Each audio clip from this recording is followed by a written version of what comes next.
محترم حاضرین جمعہ، آج کے خطبہ جمعہ کا جو مرکزی موضوع میں نے مقرر کیا ہے وہ ہے مظلوم اولاد۔ بارہا منبروں سے، دروس سے، علماء سے، تقریروں سے آپ سنتے ہیں مظلوم والدین، لیکن آج ہم بات کریں گے مظلوم اولاد کے اوپر۔ والدین کا کیا مقام ہے، اس کی کیا عظمت ہے، یہ ہمارا موضوع نہیں۔ یہ ایک مستقل موضوع ہے کہ والدین کا مقام کیا ہے اللہ تعالیٰ کے حقوق کے بعد۔ اللہ تعالیٰ کے حقوق کے بعد، اس کی عبادت و بندگی کے بعد اگر کوئی حق بیان کیا گیا تو ماں باپ کے ساتھ احسان کا حق بیان کیا گیا، لیکن یہ ہمارا موضوع نہیں۔ آج موضوع ہے صرف اور صرف اولاد کے تعلق سے، کیونکہ یہ بھی تصویر کا ایک دوسرا رخ۔ والدین کے حقوق تو بہت زور سے، بڑی شدت سے ہم بیان کرتے ہیں، باپ کے یہ حقوق ہے، ماں کے یہ حقوق ہے، لیکن اس کے اوپر بھی بات ہونی چاہیے کہ ماں باپ کے اوپر کیا حقوق ہے اپنی اولاد کے۔ یہ تصویر کا دوسرا رخ ہے، یہ دوسرا پہلو ہے جس کے اوپر بہت کم بات کی جاتی ہے، اور ہم نے معاشرے کے اندر مشاہدہ کیا ہے ایسے بہت سے والدین ہیں کہ جن کی اپنی اولاد کے اوپر کوئی توجہ نہیں ہوتی ہے۔ یہ اس معاشرے کی حقیقت میں آپ کو بتا رہا ہوں، بیان کر رہا ہوں۔ ایسے بہت سے باپ ہیں جن کو اللہ تعالیٰ نے 5 6 اولادوں سے نوازا ہے، لیکن یہ اللہ کا بندہ کبھی بھی اپنی اولاد کی تعلیم اور تربیت کے سلسلے میں کبھی فکر مند نہیں تھا، لیکن یہ بعد میں آتا ہے اور اپنی اولاد کے اوپر حق جتاتا ہے کہ میرے بیٹے میرے ساتھ، میری اولاد یہ معاملہ کر رہی۔ لیکن اگر آپ فلیش بیک میں جا کر کے دیکھیں گے، اس کی اگر ہسٹری دیکھیں گے، تو یہ ایسا باپ تھا جو انتہا درجے کا غافل تھا، لاپرواہ تھا، جس نے کبھی اپنی اولاد کے نان و نفقہ کی ذمہ داری نہیں نبھائی۔ ایسی ہزاروں مثالیں آپ کو سوسائٹی کے اندر مل جائیں گی، اور ایسی بات نہیں ہے کہ غربت کی وجہ سے کوئی صرف اس کو غریبی کے دائرے تک محدود نہ رکھے۔ ایسے بہت سے مالدار بھی ہیں جن کو اللہ تعالیٰ نے بے تحاشا مال سے نوازا، بڑے سخی اور فیاض ہیں، اور انہوں نے ایک سے دیگر نکاح کیے، متعدد نکاح کیے، اور ظاہر سی بات ہے اگر دوسرا نکاح کیا تو پہلی والی کو نظر انداز کر دیا، اس کی اولاد کو نظر انداز کر دیا، یا پھر دوسری والی کو نظر انداز کر دیا، اور یہ جو سوتیلے بھائی بہن ہیں ایک دوسرے کے لیے سفارہ بن کے ٹھہر گئے، کیونکہ ایک کے حقوق تو ادا کرتا رہا، دوسرے کو نظر انداز کرتا رہا۔ ایسی بے شمار مثالیں آپ اپنے طور پر دیکھتے جائیں گے کہ ماں باپ کی طرف سے بھی اپنی اولاد کے اوپر اس معاشرے کے اندر زیادتی ہوتی ہے، اور اس کی طرف اشارہ کیا اللہ رب العالمین نے قرآن کریم میں۔ بلکہ یہ ظلم، یہ زیادتی نہ صرف مال کی تقسیم کی حد تک محدود ہے، بلکہ دینی امور میں بھی ماں باپ کی طرف سے اولاد پر ظلم ہوتا ہے۔ اس کی ایک مثال قرآن کریم کی آیت سے میں آپ کے سامنے پیش کرتا ہوں۔ اللہ رب العالمین نے قرآن کریم میں ذکر فرمایا، سورہ لقمان کی آیت، وَإِن جَاهَدَاكَ عَلَىٰ أَن تُشْرِكَ بِي مَا لَيْسَ لَكَ بِهِ عِلْمٌ فَلَا تُطِعْهُمَا وَصَاحِبْهُمَا فِي الدُّنْيَا مَعْرُوفًا۔ دونوں مل کر کے، ماں اور باپ دونوں مل کر کے اس بات کی کوشش کریں کہ تو میری ذات میں کسی کو شریک بنانا، میری عبادت میں کسی کو شریک ٹھہرانا، میری توحید کو چھوڑ کر کے شرک کو اپنانا۔ ماں باپ اڑے ہوئے ہیں ضد لے کر کے، اور کہہ رہے ہیں کہ توحید کی راہ کو چھوڑ کر کے شرک کی راہ پر آ جا، دونوں کوشش کر رہے ہیں۔ تو اللہ تعالیٰ نے کہا فَلَا تُطِعْهُمَا، ماں باپ کی نہیں ماننا۔ یہاں پہ ماں باپ کی اطاعت و فرما برداری نہیں ہوگی، کیونکہ یہاں پر اللہ کی نافرمانی ہو رہی ہے۔ جہاں پہ اللہ کی نافرمانی ہوتی ہے وہاں پہ ماں باپ کی فرما برداری نہیں ہوتی۔ فلا تطعهما، نہیں سننا ماں باپ کی. لیکن اس کے بعد کیا کہا؟ وصاحبهما فی الدنیا معروفا، دنیاوی اعتبار سے ماں باپ کے ساتھ حسن سلوک کا جو فریضہ ہے اس کو انجام دیتے رہنا ہے، گرچہ کہ تمہارے ماں باپ مشرک کیوں نہ ہوں، گرچہ کہ تمہارے ماں باپ کافر کیوں نہ ہوں. احسان کا معاملہ والدین کے ساتھ برابر جاری رہے گا، لیکن دین کے معاملے میں شرک کے ساتھ کوئی کمپرمائز نہیں ہو سکتا. یہ آیت کریمہ اللہ رب العالمین نے نازل کی. اس کا سبب نزول جانتے ہیں آپ؟ صحابی ہے سعد بن مالک رضی اللہ عنہ، وہی راوی حدیث ہے، وہی صاحب واقعہ بھی ہے. کہتے ہیں نزلت هذه الآیۃ فی، یہ آیت میرے ہی بارے میں نازل ہوئی. معاملہ یہ تھا کہ جب میں نے رسول اللہ صلی اللہ علیہ وسلم کی دعوت توحید پر لبیک کہا تو میں اپنی والدہ کا بڑا فرما بردار تھا. میں اپنی والدہ کی ہر بات کو سنتا تھا، اطاعت کرتا تھا.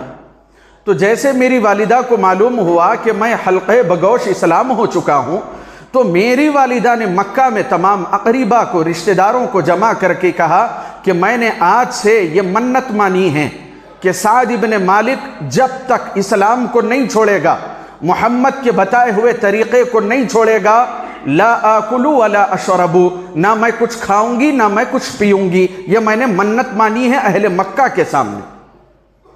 سعد بن مالک رضی اللہ عنہ پر بڑا پریشر بن رہا تھا. تمام رشتہ دار، دوست و احباب آ کر کے بڑی عار دلا رہے تھے ان کو کہ ماں تیری بھوکی پیاسی ہے اور تجھے اس دین کی لگی ہوئی. تو ایک دن گزر گیا، لیلۃ اخرى، دوسری رات بھی گزر گئی، ولیلۃ ثالثہ، تیسری رات گزر گئی. 3 دن ہو گئے، نڈھال پڑی ہوئی ہے ان کی والدہ یہ منت لے کر کے یہ جب تک اسلام نہیں چھوڑے گا تب تک میں اپنی اس نظر کو ایسے ہی جاری رکھوں گی. آخرکار جب بہت زیادہ سعد بن مالک رضی اللہ عنہ کو زد و کوب کیا جا رہا تھا تب وہ پہنچے اپنی والدہ کے پاس اور اس کے بعد کہا کہ اماں یہ تو آپ کی ایک جان ہے، اگر ایسی 100 جانیں ہوں، لو نفسا 100 جانیں بھی ہوں، تب بھی میں توحید کو چھوڑ کر کے شرک کی طرف نہیں آ سکتا. گرچہ کہ یہ ایسے ہی تڑپ تڑپ کر کے مر جائے لیکن میں اسلام کو نہیں چھوڑ سکتا. تب اللہ رب العالمین نے محمد الرسول اللہ پر اس آیت کو نازل کیا. والدین کوشش کرتے ہیں شرک کر نہیں کرنا، لیکن دنیا میں ان کے ساتھ احسان کا معاملہ کرنا. تو یہ کوششیں ہوئی ہے.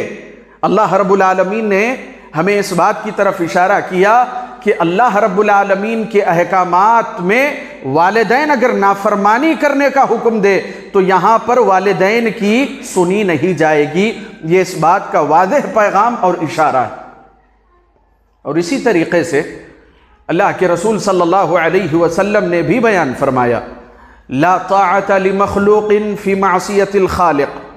جہاں پہ خالق کی نافرمانی ہوتی ہے وہاں پہ مخلوق کی فرما برداری نہیں کی جائے گی. اب مخلوق میں سب شامل ہو گئے، والدین بھی شامل ہو گئے، آپ کے بڑے بزرگ سب شامل ہو گئے. خالق کی نافرمانی نہیں ہونی چاہیے، چاہے آپ کا رشتہ دنیاوی اعتبار سے، نسلی اعتبار سے، خونی اعتبار سے کتنا ہی مکرم و محترم کیوں نہ ہو، لیکن اللہ رب العالمین کی نافرمانی یہ منظور نہیں ہے شریعت میں.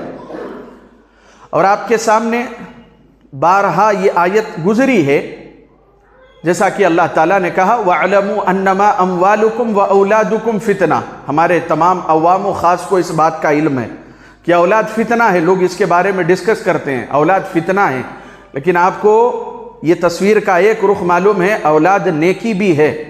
میں ان ماں باپ سے کہنا چاہتا ہوں اولاد نیکی بھی ہے، کیونکہ پیارے رسول صلی اللہ علیہ وسلم نے کہا انسان جب مر جاتا ہے تو کچھ چیزیں ہیں جو مرنے کے بعد بھی فائدہ پہنچاتی ہے. اللہ کے رسول نے کہا وَلَدٌ صَالِحٌ يَدْعُو لَهُ، نیک اولاد جو اپنے ماں باپ کے حق میں اللہ کے سامنے ہاتھ اٹھا لے، اللہ اسی اولاد کو ماں باپ کے حق میں قبول کرتا ہے. تو آپ یہ نہ سمجھیں کہ صرف آزمائش ہے، ان کے لیے معیشت کے لیے بھاگنا ہے، دوڑنا ہے، ان کے لیے جد و جہد کرنا ہے. اور یہ فطری بات ہے، ایسا بہت کم ہوتا ہے. اللہ رب العالمین نے جو ذکر کیا اس کو سمجھنے کی ضرورت. ماں باپ کی طرف سے جان بوجھ کے ظلم نہیں ہوتا.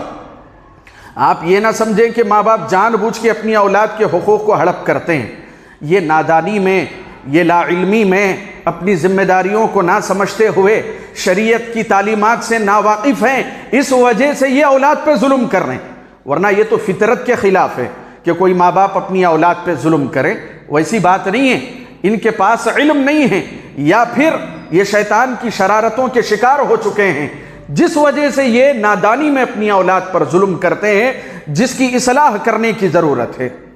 اور جیسے اللہ رب العالمین نے بھی قرآن کریم میں نصیحت کی ہے، وصیت کی ہے، دیکھیے نماز کا حکم دیا گیا ہے اسلام کے اندر، یہ بڑا اہم مدعا ہے، یہ اتنا حساس موضوع ہے، یہ اولاد کے سلسلے میں نماز کا حکم دیا گیا، نماز کا طریقہ یہ آپ کو احادیث میں ملے گا، لیکن پراپرٹی کا جو معاملہ ہے، جائیداد کا جو معاملہ ہے، وہ صحیح طور پر بانٹنے اور بانٹنے کے کیا اصول ہیں، کیا کیلکولیشن ہیں، کس حساب سے بانٹا جائے گا، یہ اللہ نے تفصیل سے ذکر کیا ہے۔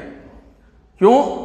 نماز کا معاملہ اللہ کے حق سے جڑا ہوا ہے، لیکن مال کا معاملہ بندوں کے آپسی حقوق سے جڑا ہوا ہے، اور یہ آدمی کے لیے بڑی حساس چیز ہے، اللہ نے اس کی فطرت میں رکھی ہے، اللہ نے اس کے نفس میں یہ چیز رکھی ہے کہ آدمی اللہ کے حقوق کے سلسلے میں تو لاپرواہی کرتا ہے، لیکن جہاں پر اس کا حق آ جائے وہاں پر وہ جان کی بازی لگانے کے لیے تیار رہتا ہے، گرچہ کہ اپنے ماں باپ کے خلاف کیوں نہ ٹھہرنا پڑے اس۔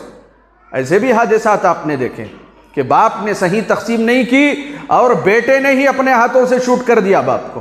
وجہ کیا تھی؟ وجہ یہی تھی عدل و انصاف کا پہلو ماں باپ نے اس کا خیال نہیں کیا، اس وجہ سے اللہ رب العالمین نے قرآن کریم میں کہا یوصیکم اللہ، اللہ نصیحت کر رہا ہے تمہیں فی اولادکم، تمہاری اولاد کے سلسلے میں، مال کے بارے میں عدل و انصاف کے تقاضوں کو پورا کرو۔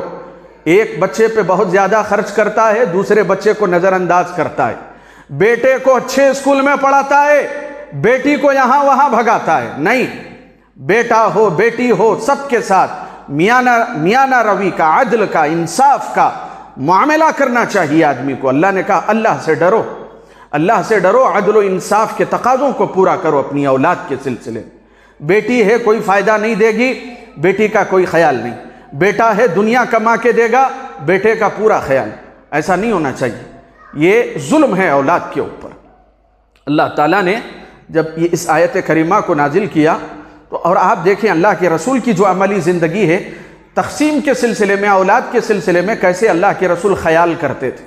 ایک واقعہ آپ کو بتاتا ہوں، ایک صحابی ہے نعمان ابن بشیر رضی اللہ عنہ، یعنی نعمان بھی صحابی ہے، بشیر رضی اللہ عنہ یہ بھی صحابی ہے، تو یہ اپنے والد کا واقعہ بیان کر رہے ہیں نعمان رضی اللہ عنہ، کہ ان کے والد بشیر رضی اللہ عنہ نے، ان کی 2 بیویاں تھیں اور دونوں بیویوں سے ان کی اولادیں تھیں، تو انہوں نے اپنی جو دوسری اہلیہ تھی، دوسری اہلیہ کی جو اولاد تھی وہ اس سے نعمان تھے، تو کہا کہ اپنی اہلیہ سے فلاں مدینہ میں جو باغ ہے وہ باغ، وہ جائیداد میں نعمان کو بطور عطیہ کے دیتا ہوں، حدیث میں لفظ آیا عطیہ دیتا ہوں، اس کو دے دیتا ہوں، گفٹ کر دیتا ہوں، عطیہ معنی گفٹ ہے اس کے لیے، تحفہ ہے۔ تو ان کی اہلیہ نے کہا کہ آپ جو بات کہہ رہے ہیں ہو سکتا ہے کہ بعد میں کوئی اٹھ کر کے آ جائے اور اس کی مخالفت کرے، چنانچہ میں یہ چاہتی ہوں کہ اس تحفے پر آپ اللہ کے رسول کو گواہ بنا لیں کہ آپ نے نعمان کو یہ تحفہ دیا ہے، اس پر رسول اللہ کو گواہ بنا لیں۔ آپ رسول اللہ گواہ بن جائیں گے تو اختلاف نہیں ہوگا، لڑائی جھگڑا نہیں ہوگا۔ چنانچہ بشیر رضی اللہ عنہ اپنے کندھے پہ بٹھا کر کے، چھوٹے سے تھے نعمان رضی اللہ عنہ، پہنچے اللہ کے رسول صلی اللہ علیہ وسلم کی خدمت میں اور کہا کہ اللہ کے رسول، وہ فلاں جو باغیچہ ہے میرا، میں اپنے اس بیٹے کو بطور عطیہ دیتا ہوں، اس کے لیے یہ تحفے کے طور پر دے رہا ہوں، اور میری اہلیہ یہ چاہتی ہے کہ آپ اس کے اوپر شاہد بن جائیں، گواہ بن جائیں۔ تو اللہ کے رسول صلی اللہ علیہ وسلم نے ان سے پوچھا، یہ عطیہ جو تم دے رہے ہو یہ صرف ایک بچے کو دے رہے ہو یا تو جو تمہاری دوسری اولادیں ہیں ان کو بھی دے رہے ہو؟ تو بشیر رضی اللہ عنہ نے کہا کہ نہیں اللہ کے رسول، اسی کو میں نے مختص کیا ہے وہ باغیچہ۔ تو اللہ کے رسول صلی اللہ علیہ وسلم کے وہ الفاظ سنیں، یہ مالدار، یہ نمازوں کے پابند، یہ دین کی باتیں کرنے والے اور اپنے آپ کو بڑے دیندار پیش کرنے والے، اپنی اولاد کے حقوق ہڑپ کرنے والے، یہ سنیں اللہ کے رسول کے الفاظ، میں ظلم پر گواہ نہیں بنتا، میں ظلم پر کبھی گواہ نہیں بن سکتا۔ کوئی اولاد تیرے دل کا کتنا ہی جگر پارا کیوں نہ ہو، کوئی اولاد تیرے نزدیک کتنی ہی محبوب کیوں نہ ہو، لیکن اولاد کے درمیان میں امتیازی سلوک نہیں کر سکتا ایک مسلمان۔ کہا کہ یہ ظلم ہے، ایک اولاد کو اپنی آنکھوں کا تارا بنا دیا اور دوسرے کو جائیداد سے عاق کر دیا، پھینک دیا اس کو نکال کر کے۔ کہا کہ یہ نہیں ہو سکتا، میں ظلم پہ گواہ نہیں بنوں گا، بانٹنا ہے تو سب کے درمیان میں برابر بانٹو۔ بھیج دیا اللہ کے رسول صلی اللہ علیہ وسلم۔ لہذا ہمارے وہ دیندار لوگ جو صرف نمازوں کی ادائیگی، اور ہماری وہ مائیں بھی دیکھیں کہ جو اپنی بیٹیوں کے ساتھ اس طرح کا غلط سلوک کر رہی ہے اور انہیں ستا رہی ہیں، اللہ رب العالمین کے پاس جواب دینا پڑے گا۔ یہ آپ کی طرف سے ظلم ہے، اس کا حساب کتاب لے گا اللہ تم سے۔ لہذا اگر اولاد آپ کی نافرمانی کرے گی، آپ پہنچ جاتے ہیں علماء اور مفتیان کے پاس، اولاد ہماری بڑی نافرمان ہیں، اور آپ جو حق مار رہے ہیں، آپ کس منہ سے اللہ کے آگے اقبال جرم کریں گے؟ آپ جو بیٹا اور بیٹی کے درمیان میں تفریق کرتے، ایک بیٹے کو زیادہ دیتے، دوسرے کو دھتکارتے ہیں، اس کو نالائق سمجھتے ہیں آپ۔ کتنی مثالیں میں آپ کو معاشرے کے اندر ایسی بتا دوں۔ بیٹا بڑا تھا، بڑی محنت کی، بڑی کوششیں کی، باپ کے کاروبار کو آگے بڑھایا، ہر اعتبار سے باپ کا ساتھ دیا، ماں کا ساتھ دیا، وہ اپنے خون پسینے کی کمائی وہاں ایک کرتا ہے، اور یہ ماں باپ اس کا پیسہ لے کر کے دوسری اولادوں میں خرچ کرتے اڑاتے ہیں، اور جب وہ آتا ہے اپنا حق مانگنے کے لیے اس کو دھتکار دیا جاتا ہے، اور اس کو کہا جاتا ہے کہ دیکھو کیسے ماں باپ کے ساتھ بدتمیزی کر رہا ہے۔ تو یہ اولاد کے حقوق کے سلسلے میں اللہ رب العالمین کا خوف رکھے، کیونکہ پیارے رسول نے کہا کلکم راع وکلکم مسئول عن رعیتہ۔ دیکھو اللہ تعالیٰ نے تم میں سے ہر کسی کو لیڈر بنایا ہے، تم میں سے ہر کسی کو ذمہ دار بنایا ہے، اور ہر شخص سے اس کی ذمہ داری کے بارے میں سوال کیا جائے گا۔ اگر اولاد تمہاری خدمت نہیں کرے گی، تمہارے حقوق ادا نہیں کرے گی، اللہ اولاد سے پوچھے گا، لیکن اللہ تم سے بھی پوچھے گا تم نے اپنی اولاد پر کیسے خرچ کیا، ان کی تعلیم کا انتظام کیا، ان کی تربیت کا انتظام کیا؟ وہ بھوکے پیاسے گھوم رہے تھے، وہ بے یار و مددگار تھے، وہ بے سہارا تھے، اور تم رنگ رلیاں اڑا رہے تھے۔ اولاد کے حقوق تم نے ادا نہیں کیے، بیوی بچوں کے حقوق تم نے ادا نہیں کیے، اس بارے میں بھی اللہ رب العالمین تم سے سوال کرے گا۔ اور میرے بھائیوں، وقت بہت کم ہے، ظلم کی اتنی شکلیں ہیں، اتنی مثالیں ہیں ظلم کی معاشرے کے اندر، آپ خود اس کا موازنہ کر سکتے ہیں، آپ خود سوچ سکتے ہیں کہ کس طریقے کی زیادتیاں ہمارے معاشرے کے اندر انجام دی جاتی ہے۔ بلکہ افسوس ہوتا ہے یہ معاملہ دیکھ کر کے، ایسے بھی معاملات دیکھے گئے، بیٹی کو اگر جاب لگ گئی تو یہ ماں باپ ہے، یہ باپ ہے، یہ ظالم بیٹی کی صحیح جگہ پر شادی بھی نہیں کرتا، کیونکہ اس کو مال کھانا ہے، اس کو اس کی ضرورت پورے کرنے نہیں دیتا، اس کو اچھی زندگی، ازدواجی زندگی اختیار کرنے نہیں دیتا۔